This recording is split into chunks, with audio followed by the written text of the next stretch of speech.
ऊपर है। तो अब जो आप गलतियां करते हो वो फिर गुरु को उसका भुगतान करना पड़ता है। इसीलिए तो कहा जाता है सावधानी से चलो। कर्म आप बनाओगे, दुख गुरु को उठाना पड़ेगा। कई संतों की ऐसी बातें सुनी भी गई हैं। और अभी हरिद्वार में भी आप लोगों को बात बताई थी कि जब वो रामकृष्ण के लिए बर्फ़ लेने गया था बहुत कड़कती धूप में, वापस आया तो उनकी सारी पीठ पे छाले हो चुके थे। कई संतों की बातें सुनी हैं। किसी संगत में से आपस में किसी ने निंदा चुगली की, उन बेचारों के पैरों पे फफोले पड़ जाते थे।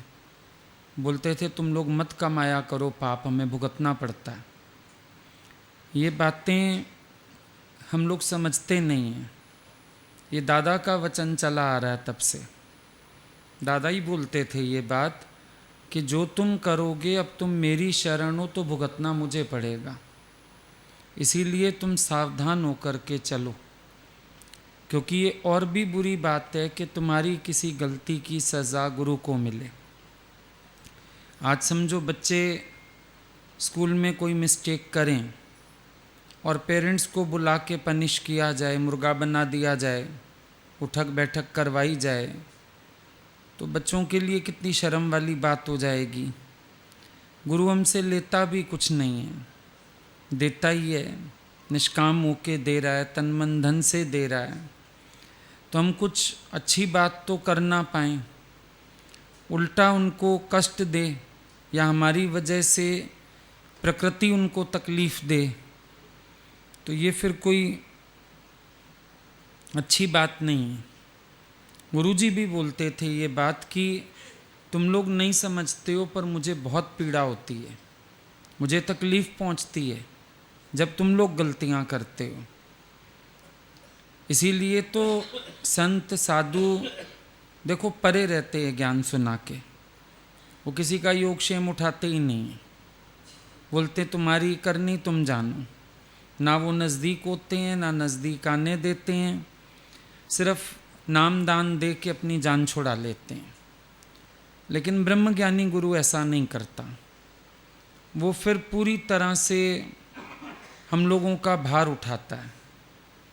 लेकिन इसमें ये बात हमेशा हमको ध्यान रखनी है कि हमारा कोई कर्म ऐसा ना हो जो प्रकृति फिर उनको दंडित करे या उनको कोई दोष जाए। इस बात से हमेशा संभल के चलो। अभी गीता भगवान बोल तो रहे थे कि गुरु को बहुत दुख होएगा। अपने शरीर की प्रारब्ध का भी इतना दुख नहीं होगा जितना तुम्हारे किसी गलत कर्म की वजह से उनको दुख होगा। अब किया तो जुडास ने, और भुगता कितना क्राइस्ट ने।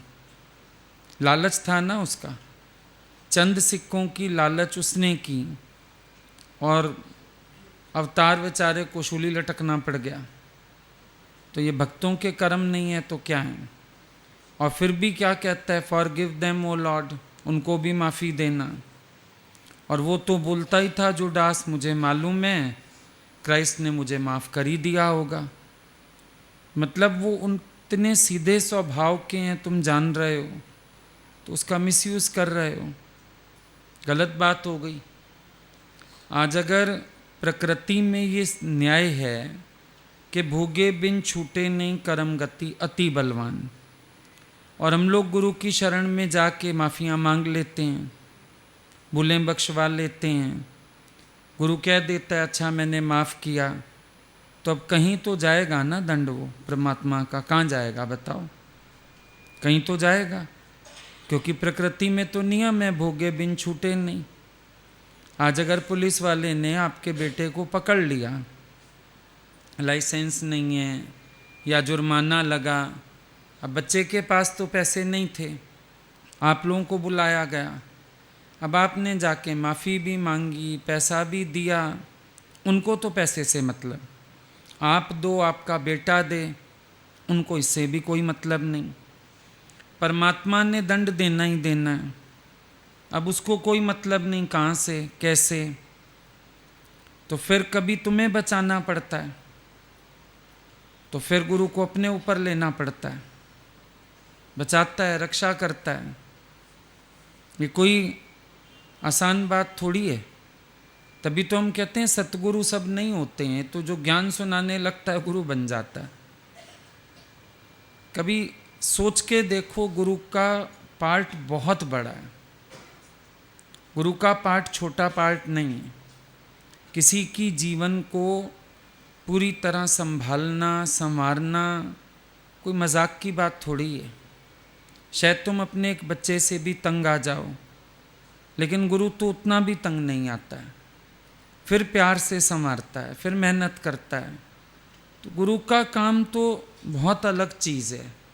ऐसे तो कोई भी बन के बैठ जाए, हम भी ज्ञान सुनाते हैं, हम भी गुरु हैं, गुरु सब नहीं हो सकते हैं। गुरु का शायद ओहदा समझा ही नहीं है, लोगों ने मजाक बना दिया है उसको।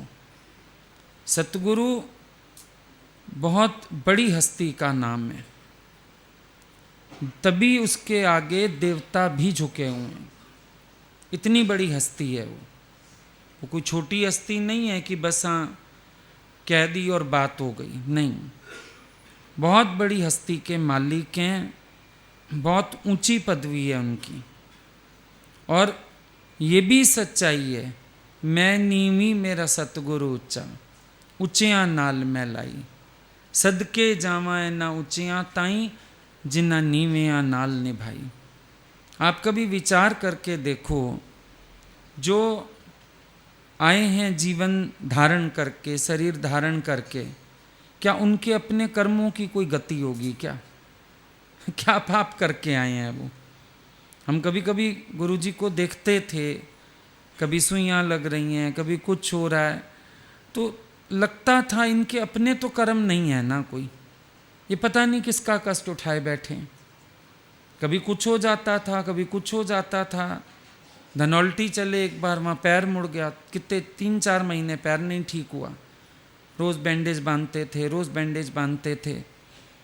तो ये कोई उनके कर्म थोड़ी हैं। एक तरफ से हम उनको अवतारी पुरुष कह रहे हैं, फिर सोच के देखो क्या उनके कर्म हैं ये? उनके कर्म कहाँ से आए? वो तो हमारी याद पर आए, हमारे बुलाने पर आए। वो तो भक्तों के उद्धार के लिए चोला धारण करके आए। तो क्या उनके कोई प्रारब्ध कर्म थे ये? कोई प्रारब्ध कर्म नहीं है। लेकिन वही बात हो गई, अवतार आते हैं तारने और तुम आते हैं मारने। वो बेचारे तारने आते हैं और हम उनको और कुछ तो दे नहीं पाते। कभी कभी गलतियां करके उनको कष्ट में और डाल देते हैं। कहाँ कहाँ से फिर हमारी फलानी बला से रक्षा की आपने, हमारी फलानी बात से रक्षा हुई, जिसके सिर ऊपर तू स्वामी सो दुख कैसा पावे। तो तुम्हारी रक्षा करने में फिर कभी कभी उनको अपने ऊपर लेनी पड़ती है, चलो तुम्हारी तो रक्षा हो जाए। कई संतों की बातें सुनी, उसकी नहीं सुनी भाई जोगा सिंह की। वैसे तो नाम पड़ गया जोगा सिंह, गुरु के जोगा है, किसी जोगा है ही नहीं। और फिर पहले बोला शादी करूं, फेरे पड़ रहे थे तो गुरु ने बुलवा लिया। अब गुरु ने बुलवाया तो आधी रात को दौड़ा, आंधी तूफान बारिश बहुत, रुकने की जगह ना समझ आए। वैश्या का घर दिख गया, चलो मैं वहाँ चला जाता हूँ, रात ठहर जाता हूँ। चौकीदार अंदर नहीं जाने दे रहा। सुबह जब 10-11 बजे पहुँचा, गुरुजी सो रहे थे। शंका फिर आ गई, गुरुजी अभी तक सो ही रहे हैं। मेरे को तो बुला लिया, मैं सारी रात भटका, परेशान हुआ और गुरुजी सो रहे हैं। क्या हो गया गुरुजी, आज सो रहे हो? बोला बेटा किसी का पहरा दे रहा था। किसका पहरा दे रहे थे? तेरा। मेरा क्या पहरा दे रहे थे? तू जो वैश्या के घर के आगे खड़ा था, अपनी पत्नी छोड़ा या वैश्या में फंसता था? चौकीदार बन के सारी रात खड़ा था मैं वहाँ। अंदर तेरे को मैंने ही नहीं जाने दिया, कोई नहीं था अंदर, पर मैंने ही ना जाने दिया तुझे अंदर। सुनते नहीं हो बातें? आया तो प्रस्ताव विवेकानंद की शादी का, समाधि में बैठ गए रामकृष्ण, बच्चे का मन ना फिर जाए, रक्षा कर रहे हैं बैठ के, कभी कैसे संभालते हैं, कभी कैसे संभालते हैं। हम लोगों ने तो गालियाँ तालियाँ बजा के देन दे आई बलानो टाल जी, आई बलाएं तो टाली उन्होंने, फिर बला कहीं तो होगी ना। बच्चे पर कोई चीज़ गिर रही है, माँ फटाफट बच्चे को संभाल के ऊपर ही लेट गई बच्चे के, तो लगी तो माँ को ना फिर आके। पार्वती ने कर्म बनाया, बिल्ली को डंडा लगाया, भगवान शिव बिल्ली को बचाने के लिए उसकी पीठ से चिपक गए। शाम को देखा, भगवान आपकी पीठ पे क्या हुआ, तूने डंडा मारा, तेरा कर्म बनता। अकारण एक जीव को सताने लगी थी, तुम मेरी भगत थी वो बिल्ली भी, मैं लेट गया उसकी पीठ पे। तेरा कर्म भी अपने ऊपर लिया और उस भगत की रक्षा भी करी। पता नहीं कितने गुंजल पड़े हुए हैं, हमें थोड़ी समझ में आते हैं। तभी कहा जाता है ध्यान रखो मन वचन कर्म से हमेशा सावधान रहो। तुम तो खुश हो जाते हैं, हाँ फलानी जगह भी भगवान आपकी कृपा से बचाव हुआ, फलानी जगह भी आपने टाली मुसीबत, अब तुम्हारे लिए टली ना। बच्चा तो खुश हो गया गलत काम करके भी, मेरा बाप मेरे को छुड़ा लाया जेल से। अब बाप को कितने फ़ोन करने पड़े, कितने पैसे खर्चने पड़े, कितनों के पैर पकड़ने पड़े। जो शर्मिंदगी उठाई बाप ने, वो बाप को सजाई तो मिली, और क्या मिला। आज कोई भी गलत कर्म करता है, अभी बोला ना गीता भगवान ने, तुम में से एक भी कोई गलती करेगा, लोगों की श्रद्धा गुरु से टूटेगी, गुरु को कोई नहीं मानेगा कि देखो इनके बच्चे ऐसे कर्म करते हैं, इनके सत्संग में ऐसा होता है, लोग गुरु को मानना छोड़ देंगे। तो सजा तो आई ना गुरु के पास, तुमको लगाना नहीं आई, सजा तो आई।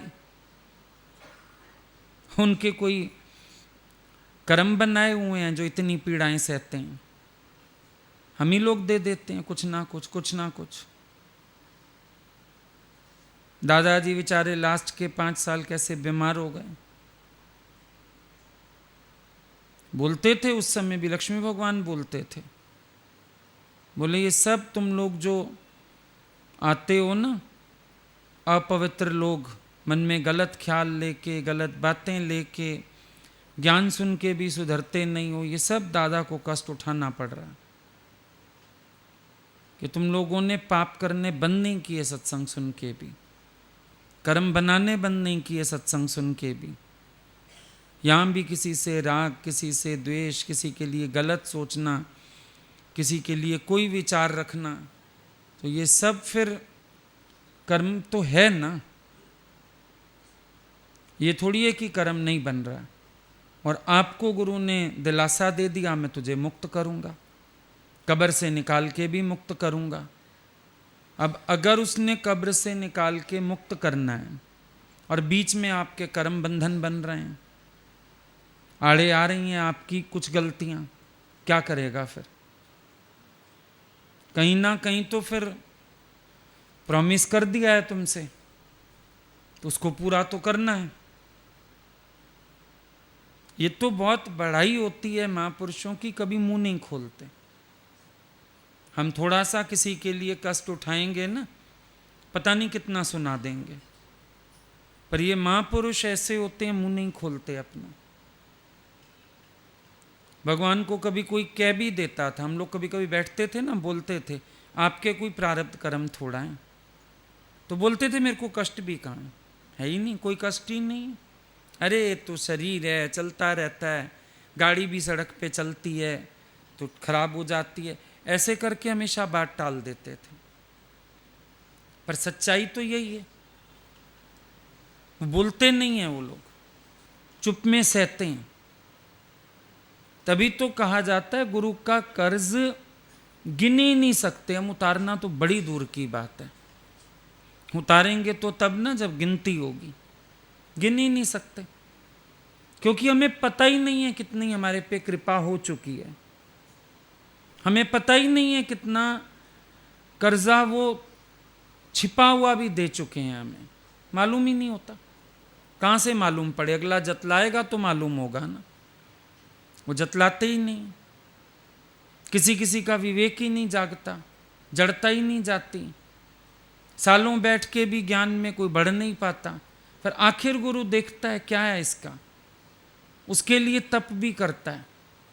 ये भी चीज़ें हमने देखी हैं आँखों से, किसी किसी के लिए तप भी करना। भगवान बोलते थे मुझे लगता है चल मेरी कोई तपस्या इसके काम आ जाए, मेरी कोई बात काम आ जाए, जागे तो सही, इसको ज्ञान तो समझ आए, विवेक तो जागे इसका, जड़ता तो जाए इसकी। ये कोई गिनी हुई है हमारी बातें। पता नहीं हम लोगों की शुरुआत में गुरु को कितनी मेहनत लगी होगी। कुछ कह थोड़ा सकते हैं। आज एक टेंट वाले को आप ठेका दे देते हो टेंट का, तो गली में जो गंदगी पड़ी रहती है, कांटे पड़े रहते हैं, वो बेचारा आके वो भी तो साफ करता है। हमने तो खाली शरण पकड़ ली, गुरु मैं तेरी शरण आया हूँ। शरण आ गए तुम तो, लेकिन तुम ट्रैक पे आ जाओ। आज ध्यान करके देखो ना, कितना कितना समय लगाया हमने ज्ञान सुनने में, समझने में। कितनी उनकी मेहनत लेने के बाद भी कहीं समझे कहीं नहीं समझे। मेहनत नहीं लगी होगी क्या? कुछ पुण्य हम सारे गाते हैं, कुछ पुण्य रहे होंगे, भगवान तुम्हारी शरण मिली। उन पुण्यों के बीच कोई पापों के कांटे भी तो होंगे, वो कहाँ गए? भाई जो पुण्य का करता है उसने पाप भी किए होंगे, नहीं किए होंगे?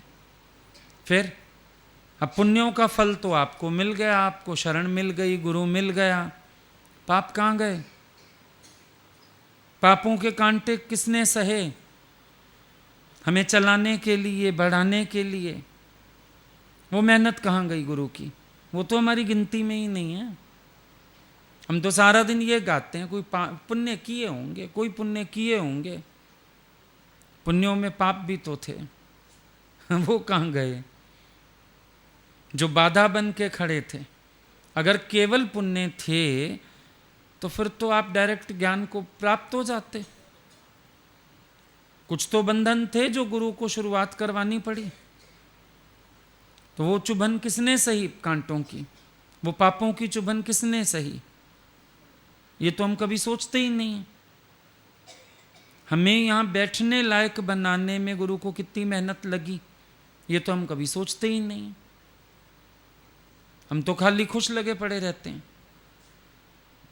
कभी विचार करो, ज्ञान भी कहीं उल्टा सीधा सुन रहे हो, खुश होते रहते हो।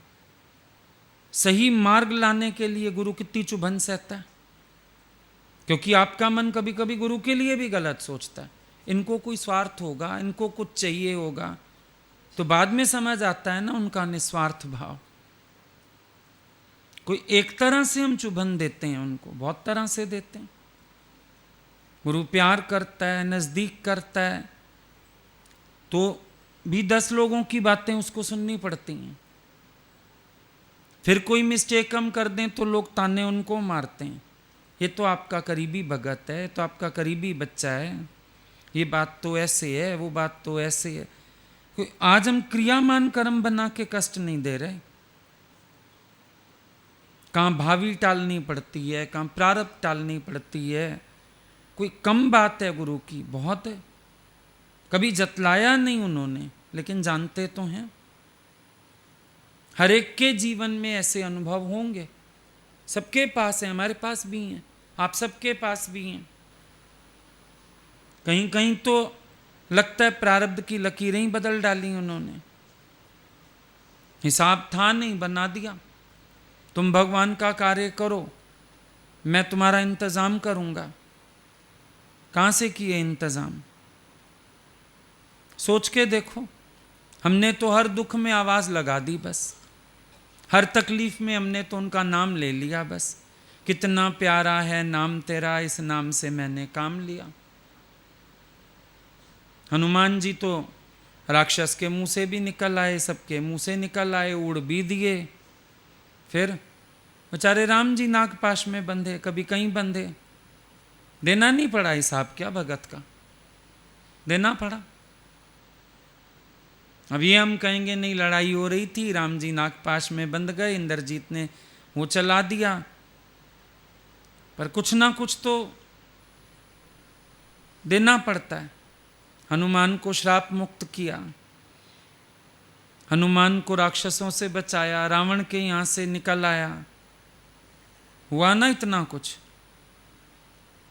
सीता को पाने के लिए ही किया, चाहे हनुमान ने जाके उजाड़ दी रावण की लंका, राम का अपना घर उजड़ा। लीला हुई चाहे भक्तों के लिए, पर उस लीला में भी उन्होंने कितना सहन किया। विचार करके देखो अगर, तो समझ में आए बात। हम तो ऐसे ही अपने आप को सोच लेते हैं, बस पुकारा और काम हो गया, बस पुकारने से काम हुआ ना। लेकिन जिसको पुकारा उसको दृश्य रूप में अदृश्य रूप में अपनी शक्ति लगानी पड़ी। हमने तो पुकार लिया दुख के समय, आओ भगवान मेरा दुख हरण करो, फिर दुख जाएगा कहाँ, हिसाब जाएगा कहाँ, कहीं तो जाएगा। ये तो अभी कभी विचार नहीं करते ना आप लोग। अभी सुनी बात तो लग रहा है कि हाँ क्या ऐसा भी होता है। आज बैठ के विचार करना, हजारों बातें समझ में आ जाएंगी। ये आंखों देखी बातें हैं। एक दिन अगर भगवान किसी की रक्षा करते थे ना, कोई बात आ गई, कोई फोन आ गया, कुछ हो गया, धीरज दे देते थे उसको, अगले दिन हम देखते थे उनके शरीर में कुछ ना कुछ हुआ होता था। प्रत्यक्ष देखी हैं चीजें, कुछ ना कुछ दिक्कत आ जाती थी और समझ आता था। बलाएं टाली किसी की, ले ली अपने ऊपर, दिखता था। आज गीता भगवान ने इतना कष्ट पाया, जो इतना बड़ा संयमी अवतार, इतने बड़े अवतार से संबंध पुत्री रूप का, फिर क्या आया। तभी तो भगत कहता है भगवान तेरे से प्यार करके मैंने तो बहुत कुछ पाया, पर अफसोस ये है मेरे से प्यार करके तूने क्या पाया। मैंने तो सिर्फ अपने विकारों के कांटे चुभोए हैं तुझे, अपने पाप के फल दिए हैं तुझे, मैं तो और कुछ ना अर्पण कर सका। मैं क्या दे सका तुझे? तूने तो मेरी हर खुशी पूरी की, मेरा हर भाव पूरा किया, तूने तो मेरी जीवन को जन्नत कर दिया। तेरे से दिल लगा के मैंने तो बहुत कुछ पाया, स्वर्ग हो गया मेरा जीवन। पता नहीं कितनी टेढ़े मेढ़े रास्ते थे, कितने सीधे हो गए तेरी कृपा से। मैं तो बड़े फायदे में हूं तेरे से प्यार करके, पर मेरे जैसे से प्यार करके भगवान तूने तो बड़ा घाटा पाया। घाटा तो छोड़, तूने तो कष्ट पाया। कैसे मेरे स्वभाव, कैसी मेरी आदतें, कैसे मेरे कर्म, कैसे मेरे विकार, तुझे क्या मिला? कभी सोचते हैं बैठ के? सच में हर एक अपनी अपने नजरिए से सोचे, हम क्या दे पाए भगवान को? उन्होंने तो बड़ी कृपा करी, उन्होंने बहुत कुछ दिया। सच में हम उनकी रहमतें गिन भी नहीं सकते हैं। हमने क्या दिया? इसीलिए तो मन करता है बिछ जाओ उनके पैरों में, चीख चीख के उनकी महिमा गाओ। ऐसा भगवान, जहां उन्होंने ये भी नहीं बताया, जैसे माँ ने कभी वर्णन नहीं किया बच्चे को कि मैंने तेरे को जन्म देने से लेके और काबिल बनाने तक क्या क्या सहा। कभी कोई माँ नहीं बताती बच्चे को, इत्तफाक कोई बात निकल आए। वरना माँ एक बात सोचती है, मैंने एहसान थोड़ी ही किया। सतगुरु का हृदय उससे भी बड़ा होता है, बहुत विशाल हृदय। कभी जतलाते नहीं है, लेकिन अगर कभी हम लोग बैठ के सोचें तो बड़ी पीड़ा होती है अंदर में। हम क्या दे पाए? हमने क्या दिया? हम तो खुश हो गए उनको मिलते ही। हाँ हाँ भगवान, मेरा योग क्षेम का भार उठा लो, कोई दुख आए मैं तो आपको पुकारता हूँ, कहीं मैं फंस जाता हूँ मैं तो आप ही को पुकार लेता हूँ, शरीर की पीड़ा भी हो तो भी पुकार लेते हैं, भगवान कष्ट हरो, भगवान मेहर करो, नहीं पुकार लेते हैं। बाहर कहीं बात हो जाए तो पुकार लेते हैं, लड़ाई पति की हो जाएगी कहीं पुकारते हो भगवान को, भगवान इनकी रक्षा करो आके। भगवान बेचारे आ रहे हैं बीच में, देखो ना, कभी विचार करके देखो हमसे क्या मिला भगवान को। जैसे लड़का बोलता है माँ को, मेरा दिल करता है अपने चमड़े के ना जूते से लवा के तेरे पैरों में पहना दूं, माँ तो इतनी महान है। माँ हंस पड़ी, कहती है ये चमड़ा किसका दिया हुआ है? ये चमड़ा भी मेरा ही दिया हुआ है, तू मुझे क्या जूते पहनाएगा चमड़े के? सच में कभी कभी लगता है अच्छा हम शुक्रिया कर सकते हैं, नहीं, ये शुक्रिया भी उन्होंने करना सिखाया हमें, कहाँ अक्ल थी। शिकायतों के पुलिंदे हुआ करते थे हमारे पास, तो शुक्राना करना तो सिखा दिया, थैंकफुल होना तो सिखा दिया उन्होंने, वरना हम किसके थैंक्स कर सकते थे? हम कहाँ तक गिन सकते थे बातों को? तो ये एक बहुत बड़ी सच्चाई है कि जब गुरु हमको अपनी जिंदगी में शामिल कर लेता है, हमारा नाम उसके नाम के साथ जुड़ जाता है, हमारी हर हरकत का उनकी छवि पे प्रभाव पड़ता है, उनके जीवन पे प्रभाव पड़ता है, और कभी कभी उनको दुख सुख भी उठाने पड़ जाते हैं हम लोगों के। इसीलिए हमेशा सावधान रहना चाहिए, अलर्ट होकर के चलो। हमेशा ज्ञान के बाद एक एक कर्म पे पहरा दो अपने, क्योंकि अगर तुम्हें मुक्त नहीं करता तो आगे कोई एतबार ना करेगा सतगुरु में, और अगर वो मुक्त करता है तुम्हें तो फिर तुम्हारे कर्मों के बंधन कहाँ जाएं? जो कर्म तुमने सत्संग आने के बाद भी बना लिए, चलो पिछले कर्मों के लिए शास्त्र कह रहे हैं खात्मा होता है, ज्ञान अग्नि दग्ध कर्म, ज्ञान अग्नि में सब कर्म जल के भस्म हो जाते हैं। चलो पिछले कर्मों का हो गया, ज्ञान अग्नि में जल जाएंगे, लेकिन कितने कर्म सत्संग में आने के बाद भी तो बनाए जा रहे हो, वो कहाँ जाएं? या तुम भुगतो या भगवान भुगते। तुम भुगतो तो जन्म मरण में आओ, फिर तुमसे गुरु ने जो वायदा किया वो कैसे पूरा हो? तो आखिर फिर कहाँ गाज गिरेगी? वायदा करने वाले पे गाज गिरेगी आके, क्योंकि उसने वायदा कर दिया तुमसे। तुम भी गाते हो, धर्मराज जब लेखा मांगे नाम लिखा दूं तेरा, मान लिया अब सतगुरु मेरे ठेकेदार तू मेरा। अब ठेकेदार ने भी जो एग्रीमेंट साइन किया, तुम केस तो डाल सकते हो ना उसके ऊपर कि इसने ठेका उठाया था और पूरा नहीं किया, तो चाहे ठेकेदार को डालना पड़े जेब से। आपको तो चीज बना के देता है, समझो मकान ही बना रहा है, महंगाई हो गई, अब क्या करे वो? कहीं तो प्रॉफिट हो जाते हैं, कहीं जेब से भी लग जाता है, ठेकेदार बड़ा रोते हैं। कहीं नुकसान हो गया, छत गिर गई, तो अब दूसरी बार लेंटर पड़ेगा। कहीं टाइलें टूट गई, कहीं कमोड्स टूट गए, कुछ भी हुआ, ठेकेदार पे तो जिम्मेवारी आ गई ना, उसको ठेका पूरा करके देना है। सतगुरु भी जब जीवन का ठेका लेता है हमारे,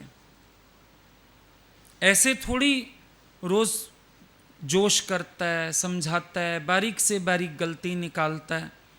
इसीलिए क्योंकि तुम तो लापरवाह हो जाते हो। भगवान बैठा है, तारेगा, तारेगा तो सही, पर तुम ऐसी कमाइयां तो ना करो ना कि जो तुम्हें तारने आए उल्टा उसको हर्जाना भरना पड़ जाए। ये तो तुम्हारी भी बात गलत है ना। तुम कम से कम इतने तो जागृत बनो, इतना तो अलर्ट रहो कि मैं अब नाउ सिन नो मोर, गुरु मैं कसम उठाता हूं, नाउ सिन नो मोर। अब तन से, मन से, वाणी से मैं सतर्क रहूंगा। अब और कर्म नहीं बनाऊंगा। एक होते हैं देखो जो कर्मों के भुगतान, चलो निंदा के रूप में, किसी रूप में, कमेंट्स के रूप में, कई तुम्हारे कर्मों के फल गुरु के पास ऐसे वाले आते हैं, पर कई तो तुम्हारे कर्म फिजिकली भी आ जाते हैं। और तुम्हारे लिए दोनों बातें शर्म वाली हैं। अगर गुरु हमारे किसी भी कर्म के कारण शर्मिंदा भी हो किसी के आगे, समझो कोई बात ही करने आ जाता है कभी, अब गुरु को अगर मुंह नीचा करना पड़े, सॉरी बोलना पड़े, शर्मिंदा होना पड़े, ये हमारे लिए कितनी शर्म वाली बात नहीं है कि हमारे कारण उनको झुकना पड़े। अच्छा, कभी कभी हम देखते थे किसी से कोई बात हो गई, अब भगवान सत्संग में सफाई देने बैठते थे, वो और बुरा लगता था कि किसी के कर्म को कभी ढकना पड़ता है, कभी छिपाना पड़ता है। खुद चाहे गालियां दे लेते थे, पर बड़ी सभा में फिर इज्जत भी वही बचाते थे अगले की। पर इतना बुरा लगता था कि उनको बातें ढकनी पड़ रही हैं, पर्दे डालने पड़ रहे हैं किसी की बात के ऊपर। तो ये भी तो हमारे लिए शर्म वाली बात है ना, कि ऐसे पर्दे डालने पड़े, उनको ढकनी पड़े बातें, या किसी के आगे बिल्कुल मुंह ही नीचा करना पड़े। आज हम कोई ऐसी गलती कर दें, उनको सुनना पड़े या उनको मुंह नीचे करना पड़े जब कोई बात करे, तो ये कम सजा है जिसका अपने कार्यों के द्वारा मुंह इतना ऊंचा है कि नानक ते मुख उजले केती छुट्टी नाल। इतना उजला मुख है कि उनके साथ कईयों को छुटकारा हो जाता है, कईयों की मुक्ति हो जाए, इतनी उजली करनी है उनकी। उनको अपने किसी वजह से मुंह नीचे करने की जरूरत नहीं पड़ी कभी। अब हमारी वजह से अगर उनको कहीं मुंह नीचा करना पड़े, बाप अगर इज्जत की नौकरी करके रिटायर हुआ हो, कभी 1 रुपए का भी दाग ना लगाओ, और बेटा गबन में पकड़ा जाए, सोच सकते हो उस बाप की हालत। ऊपर से कुछ नहीं बोलेगा क्योंकि पता है बच्चे का मन टूट जाएगा, पर अंदर उसको जैसे घुन लग जाएगा। तुम लोग तो अनुभवी हो, घर गृहस्थी वाले हो, कभी कभी अपने बच्चों के कर्म ऐसे गुण की तरह खा जाते हैं। वह रिश्तेदारी में निंदा, इधर निंदा, उधर निंदा, कहीं आना जाना नहीं रह जाता, अंदर ही अंदर जैसे घुलने नहीं लगता इंसान कि इस बच्चे ने मेरे को कहीं का नहीं छोड़ा। बच्चे को कुछ कह नहीं सकता डर के मारे, कहीं ज़्यादा परेशानी में आ जाए, डिप्रेस हो जाए, उसको कुछ नहीं दिखाएगा, पर अंदर अंदर उसका अपना हाल क्या होता है। यही गुरु की बात होती है। हमें बाहर से कुछ नहीं कहते हो, लेकिन अंदर उनको चोट बहुत बुरी लगती है, बहुत सदमा लगता है, हर्ट हो जाते हैं अंदर तक, क्योंकि वो हमसे मेहनत कुछ और सोच के करते हैं, वो हमें अपने जैसा बनाना चाहते हैं। बाप ने ये सोचा बेटा तो मेरे से भी ज़्यादा ईमानदार निकलेगा, मेरा नाम होएगा कि देखो किसका बेटा है। सेम बात गुरु भी सोचता है कि मेरे बच्चे तो मेरे से भी बढ़ के निकलेंगे, इनके दम पे मेरा सब कार्य चलेगा, इनका आचरण देख के दुनिया आकर्षित होएगी। और अगर हमारा ही कोई कर्म गलत हो तो सोचो उनको भी तो हर्ट होगा अंदर। जरूरी थोड़ी होता है कि हर बात मुंह से कही जाती है, मुंह से नहीं बोलते ज्ञानी, लेकिन अंदर अंदर कभी कभी निराश होने लगते हैं। कभी कभी बहुत ऐसी बातें आती थी ना, कमरे में बैठे रहते थे, भगवान बोलते थे मैं थक गई हूं, मैं थक गई हूं। ऐसे लगता है सब छोड़ छाड़ के कहीं भाग जाओ, कुछ नहीं दिया किसी ने, तंगी किया है, परेशानी किया है। जब वो ऐसा कलपते थे ना, बड़ी तकलीफ होती थी देख के कि सबके कष्ट कलेश मिटाने वाला आज कष्ट में, सबको सुख बांटने के बदले उनको दुख मिल रहा है। सबको तो आनंदमय जीवन बना दिया और देखो गलतियां करके सब इनको कैसे तकलीफ दे रहे हैं। उस समय दिखती थी पीड़ा, पर यह भी कमाल थी कि ज्यों ही अगला सामने आ जाए ना जिसकी बात कर रहे हैं, फिर एकदम अपने भाव छिपा देते थे। उसके साथ हंसना, बात करना, प्यार से समझाना। हम कहते थे कितनी बड़ी कलाकारी है, कितने बड़े कलाकार हैं ये। अपना दुख एकदम छिपा दिया कि मेरे को कितनी पीड़ा हुई है, और अगले को एकदम नॉर्मल होके दिखा देते थे। लेकिन इन चीजों का एहसास जीवन में रहना चाहिए। सतगुरु की महिमा समझ आनी चाहिए। नर तन को तरसे देव जन सारे, वेद ग्रंथ गीता कुल ये पुकारें, मिले प्रभु से मिलने की बेला। देवता भी मोक्ष पद नहीं पा सकते, वो नर्तन को तरसे देवजन सारे। उनको लगता है नर्तन मिले, सतगुरु मिले। सतगुरु के चरणों में तीरथ है, सतगुरु के हाथों में आशीर्वाद है, सतगुरु की नजर में करुणा कृपा है। सतगुरु से बड़ी हस्ती नहीं है दुनिया में दूसरी। और ये ध्यान रखना होगा, अगर हम वैल्यू नहीं कर पाते ना अवतार की जीते जी, और जीवन खत्म हो गया तुम्हारा, बड़ा अफसोस लेके जाओगे, बहुत बड़ा अफसोस कि हमको कहाँ शरण मिली थी, कौन मिला था, और हमने कैसे गवा दिया अपने मन के वश, स्वभावों के वश। और अगर गवा बैठो अवतार को, फिर तो जितना जियो पछता पछता जियो। आज कई लोग पछता रहे हैं। गीता भगवान ने समेटी लीला, कई लोग बहुत व्याकुल हो गए। माता बैठे पहले दिन सत्संग करने, बोले जितने तुम रो रहे हो वही हो ना जिन्होंने जीते जी कदर नहीं की थी उनकी। जब वो पुकार रहे थे, जब वो दे रहे थे, तुमने वैल्यू नहीं की उनकी। अब क्यों रो रहे? वो अफसोस आजीवन साथ चलेगा, अंदर अंदर सालता रहेगा।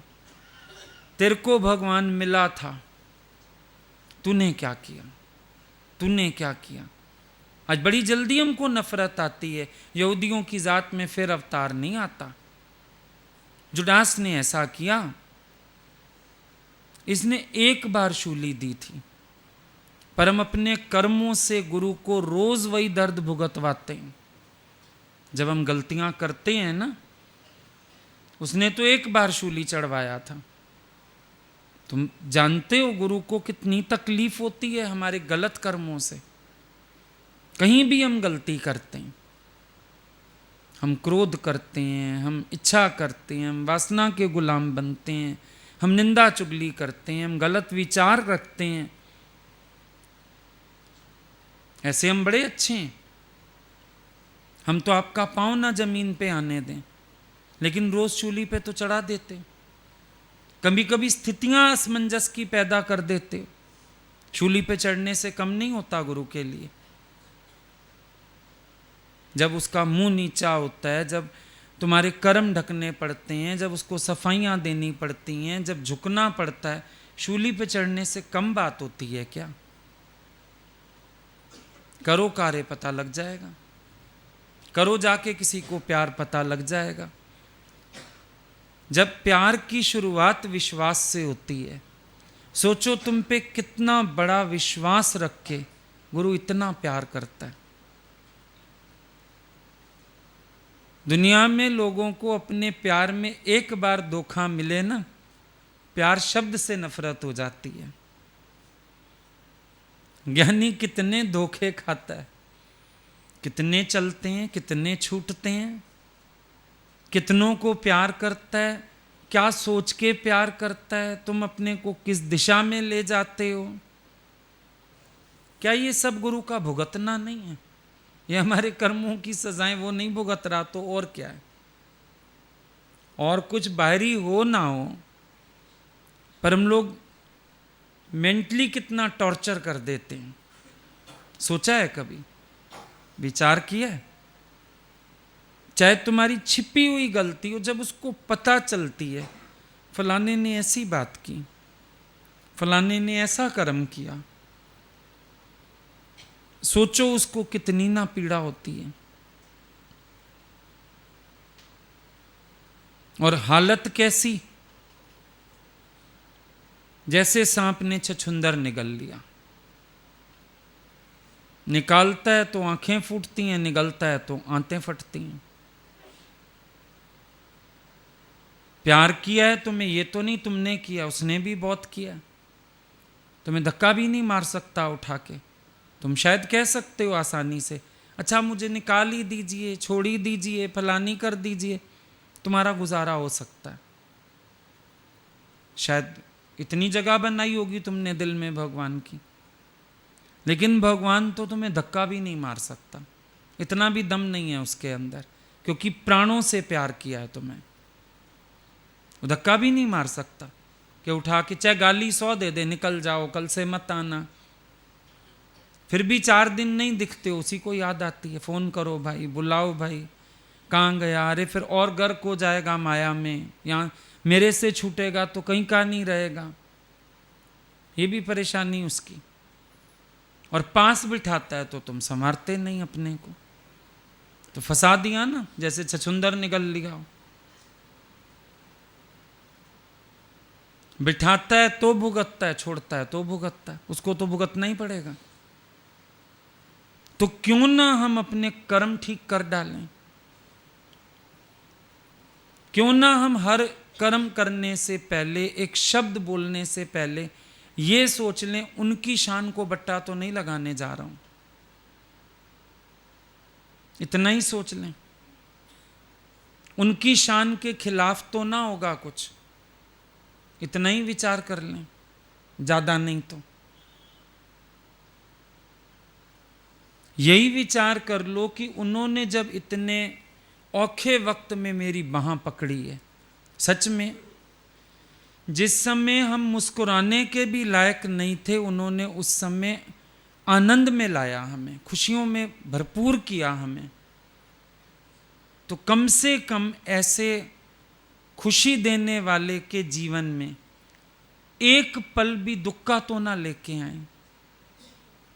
सब कष्ट हरने वाले के जीवन में कोई क्षण कष्ट का तो ना पैदा कर दें, इतना ही सोच लें। इतना विचार भी काफी हो जाएगा। पर विचार हो जरूर। खाली भुगतना इसको नहीं कहते, बाहर से बस किसी का बुखार आ गया, किसी का दर्द आ गया, ये नहीं होता। उससे भी ज्यादा ये वाला भुगतान है।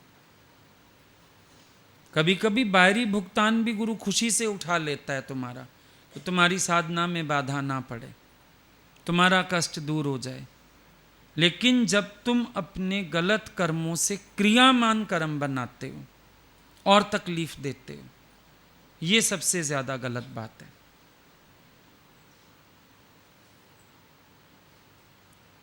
हम सोचते हम तो ऐसे ही कर रहे हैं, अपने से ही कर रहे हैं। अपने से भी कुछ करो तो भी उनको कष्ट है। एक लड़की एक दिन बोलती है गुरुजी को, ठीक है हम नहीं बन पा रहे हैं ना, हम मर जाते हैं। भगवान ने बोला तो भी तो मुझे ही अफसोस रहेगा, तो कौन सा तू मेरे पे एहसान कर जाएगी।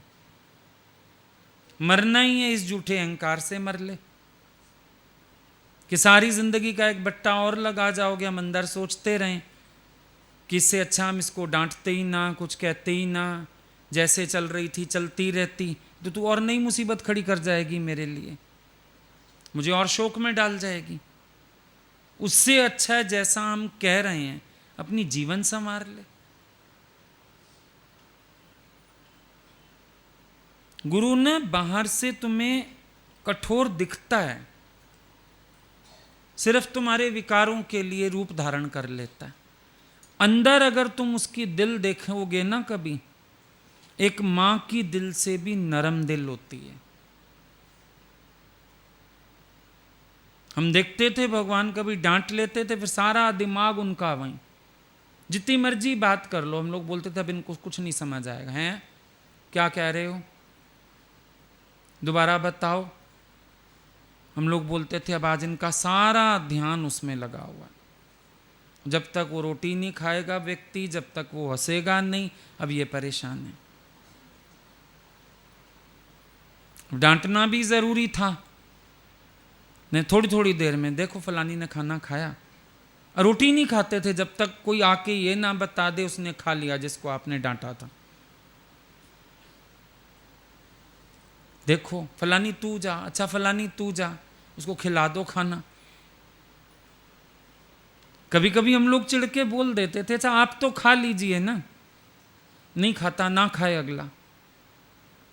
अब मुझे हैरानी होती है, उस समय हमने भी कई बार उनको लेक्चर दिया था। लेक्चर क्या, ऐसे ही लगता था भाई आप ना परेशान होइए, आप खा लीजिए। अब वो चीज फील होती है, अब वो बेचैनी उनकी समझ आती है। कितना ज्यादा गुरु प्यार करता है शायद, कि गलतियां भी नहीं सह सकता पर तुम्हारी मूड भी नहीं सह सकता। कोई परेशान भी ना हो, खा भी ले, खुश भी हो ले, अच्छा नॉर्मल है, अच्छा ठीक है। अब समझ आता है, उनका दिल समझ आता है। जब खुद किया ना प्यार सबको, उस टाइम तो अगलों पे भी गुस्सा आता था और लगता था छोड़ो परे आप तो बेपरवाह। और कभी कभी वो दिखाते थे, अगले को यही दिखाते थे मैं बहुत बेपरवाह, मुझे फर्क पड़ता है। बिल्कुल भी नहीं। और हम लोग जानते थे इनको अंदर से कितना फर्क पड़ता है। कभी कोई आ भी जाए सॉरी बोलने, मेरी वजह से आपने अभी तक खाना नहीं खाया। अरे नहीं, मेरे से लोग मिलने आए थे, मुझे क्या करना, खाओ ना खाओ हमारी बला से। तेरे जैसे कई आए, मैं एक एक की परवाह करूं क्या। ऐसे हो जाते थे हम लोग। देखते थे महानता उस पे, उसको फिर दुखी नहीं करना चाह रहे ना, उसको बुरा लगेगा। एहसान भी नहीं चढ़ाना चाह रहे उस पे, उसको फिर ऐसे बोल देते थे 4-6 ऐसे कड़वी कड़वी बातें। तो हम सब देखते रहते थे लीला, लेकिन सुकून उनको, फिर उनके चेहरे से सुकून, फिर बैलेंस हुए, फिर अपना टीवी भी देख रहे हैं, बातें भी सुन रहे हैं, खाना भी आराम से खा रहे हैं। वरना तो ना उनको टीवी समझ आ रहा है, बदलते जा रहे हैं बदलते जा रहे हैं। और कोई बात करो तो क्या बोल रहे हो, क्या, आंख ही नहीं मिलाते थे हम लोगों से। पता नहीं आंखें भर आती थी उनकी, क्या होता था, आंख ही नहीं मिला के बात सुनते थे, उधर मुंह करके बात करते थे। फिर तो कुछ समय बाद, उस समय हम लोगों ने कमरे में ही जाना छोड़ दिया कि ऐसे नहीं छेड़े हम उनको। फिर उनको एक हमसे झेप और आ जाएगी, हट जाओ।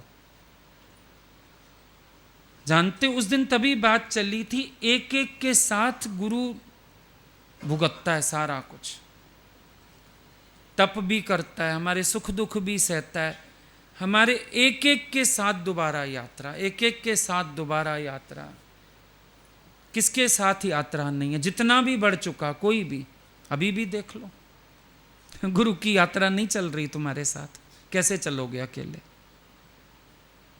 उनकी यात्रा चल रही, और कभी कभी उनका केयर, उनका प्यार, वही तो हमारा सुकून बन जाता है। हम हॉस्पिटल में अगर वो आ गए, बस उनका प्यार ही बहुत है तबीयत ठीक करने को। उनका वो आना, उनका वो देखना भाव से, उनकी चिंता, उनका बार बार डॉक्टर का पूछना, बीमारी का पूछना, बस ऐसे लगता है कोई मेरा अपना आ गया, चाहे ज्ञान कितना पक्का हो, है ना। एक एक के साथ उनकी यात्रा चली चल रही है, चली चल रही है स्टॉपेज कहीं पर। सूरज रे जलते रहना करोड़ों की जिंदगी के लिए, किसे आदर्श के हित प्रभु ने तुझे भेजा है ज्वाला के भवन में। भगवान ने किसी आदर्श की रक्षा करनी होगी तो तुझे ही ज्वाला के भवन में भेज दिया। ये सूरज वो सूरज नहीं, ये सूरज सतगुरु है, जो तपता ही तपता रहता है सुबह से रात तक, दिन रात तप रहा है सिर्फ हमारे लिए, करोड़ों को जिंदगी देने के लिए। और ये वही उसका जीवन है ज्वाला के भवन में। ठंडक बांटता है, आग सहता है, ताप सहता है, उसके पास ताप ही ताप आता है। इतने भगवान थक जाते थे, ऊब जाते थे, सवेरे सामने हॉल था तो भी जो नजदीक रहते हैं ना वो जानते हैं, उनको गाड़ी में सवेरे लेके आते थे। लोग कहते थे सामने तो हॉल है, पर एक बार उनको गाड़ी में चक्कर लगवा के फिर हॉल में लेके आते थे। आप समझ नहीं सकते मेंटल स्टेटस। सारा दिन मिलो, बोलो, सुनो, कमरे में बंद। आप तो अपने ढंग से खा लो, पहन लो, घूम लो, आपका मन किया आपने अपने तरह की ड्रेस भी पहन ली। उन बेचारों को तो सज धज के बैठना ही है, सारा दिन लोग आने वाले। वो थोड़े बोल सकते थे मैं आज गाउन पहन के घूम लूं, मैं आज ऐसे कर लूं। था बाहर भी जाना है कहीं तो बटालियन साथ है, उनका बाहर जाके भी कोई चेंज नहीं। उम्र बढ़ती है, खाना पीना वैसे कुछ नहीं बाहर का। कभी सोच के देखो, ज्ञानी का जीवन निरंतर तपायमान है, निरंतर।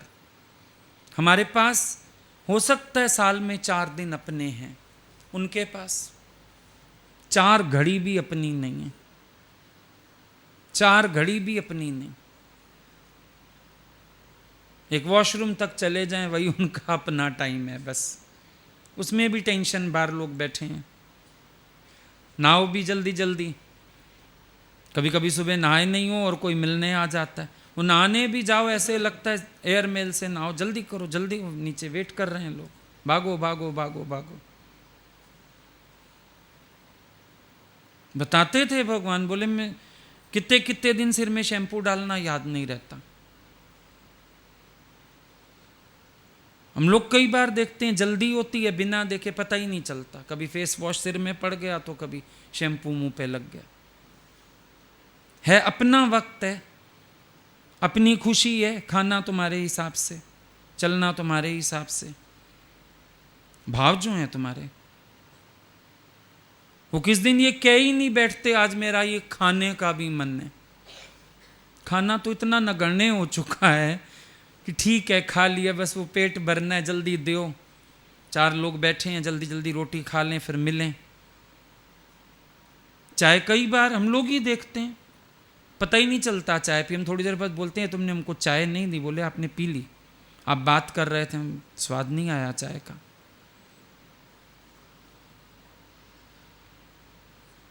आप फील करके देखो ना, कहाँ हमारे कर्म का भुगतान उनके पास नहीं है।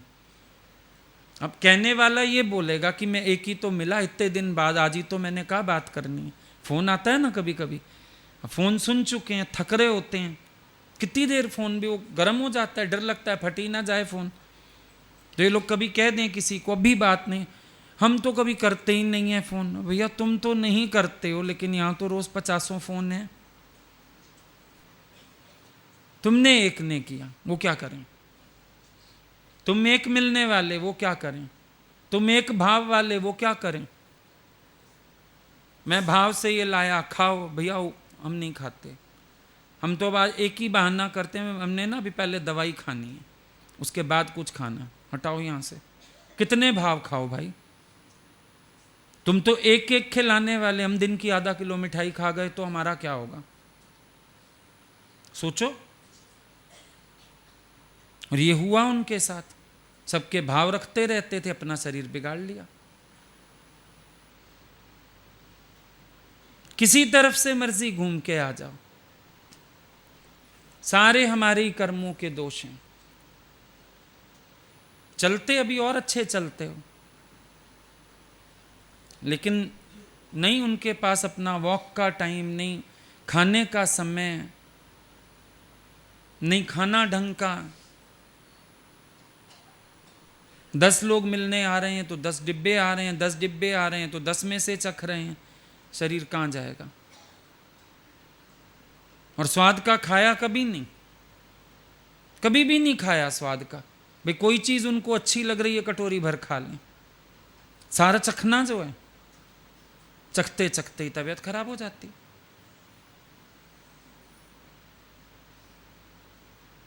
कहां से मर्जी देख लो।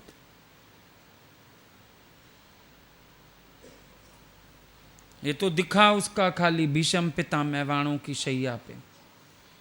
भगवान कहते थे, आओ तुम्हें लगता है नरम गदेले पे बैठी हूं मैं, आओ यहां बैठो, एक दिन रात चलाओ, तुम्हें पता चलेगा कि गुरु कांटों की शैया पे बैठा रहता है। कई बार बोलते थे ये बात। बोले एक दिन मेरी जगह आके बैठो तो सही। है ही नहीं तुम्हारे अंदर, इतना धीरज ही नहीं है कि सबसे चल पाओ, तुम भिड़ जाओगे सबसे। एक ही दिन काफी है तुम्हें, शाम तक पगला जाओगे। और सच है, सबको ऑफर करते थे, सब हाथ जोड़ते थे, नहीं भगवान ये आप ही कर सकते। बड़ा धीरज था। 4 घुसे आ रहे हैं कमरे में, 6 घुसे आ रहे हैं, बेचारे ऐसे देखते रहते थे क्या हो रहा है। बोलते कुछ नहीं थे। वे लड़कियां बोलती थी, अरे 2-2 करके आओ, तुम देखो तो सही, भीड़ हो गई है। बड़ा स्टेमिना, बहुत। सबकी गलतियां सुन लेना, सबको माफ कर देना। एक आ रहा है दूसरे की बात, वो आ रहा है उसकी बात, फिर उसको उसकी जगह समझाना, उसको उसकी जगह समझाना। बहुत तप है ज्ञानी का, बहुत। तुम अपने 2 बच्चों से बौखला देते हो, छुट्टी वाले दिन बढ़ जाते हैं। वो कहेगा ये बनाओ, वो कहेगा ये बनाओ, लड़ाई। और फिर तुमको मम्मी उससे प्यार है, मेरे को ही समझाती हो। शुक्र करते हो अगले दिन दोनों निकलते हैं स्कूल कॉलेज, छुट्टी खत्म, जान छुट्टी। ये संडे आता ही क्यों है? कभी कभी सोचते हो छुट्टी वाला दिन आता ही क्यों है? तो जहां 2 को संभालते संभालते तुम इतने परेशान, और भगवान ने तो कितनों को संभाला, कितनों को। और अभी तो कुछ हम लोग अनुभव कर पाए, कुछ देखा होगा जितना साथ रहे, अंदरूनी तो पता नहीं। अब एक दृष्टांत को अगर 10 लोग आते थे ना, वो 10 बार सुनाते थे। एक जगह खुद की घूमी हुई है, इमाम बाड़ा, और वो क्या था वहां, भूल भुलैया। 10 बार तो हमारे साथ गए होंगे। हम कहते थे भगवान हमने देखा हुआ है, तो ये तो नए आए हैं ना, चलो इनको दिखा के लाएं। फिर चले जा रहे हैं, फिर चले जा रहे हैं। तो कितनी बार जा सकते हो तुम एक जगह, सोच के देखो। और वो चलते थे। कितनी बार एक भजन सुन सकते हो? एक नया भजन कोई आ तो जाए, 10 बार अपने कमरे में गवाते थे। वो भजन गा, जरा ये फलाने शहर के हैं, वो भजन गा। गाते गाते हमारा मुंह थकता था, पता नहीं वो कैसे सुनते थे। कोई एक कर्म है हम लोगों का जिसको गुरु उठाता है। पता नहीं कितने कितनी बातें हैं ऐसी अनगिनत। आज बैठ के विचारना, देखना, फिर समझ आएगा कैसे गुरु की कृपा है, कैसी उनकी करुणा है, और कैसे हमारे खातिर वो कितना कुछ सह के बैठते हैं। ये उनकी स्थिति है जो उनको सहना लगता नहीं। अदरवाइज कोई कम बात नहीं है ये।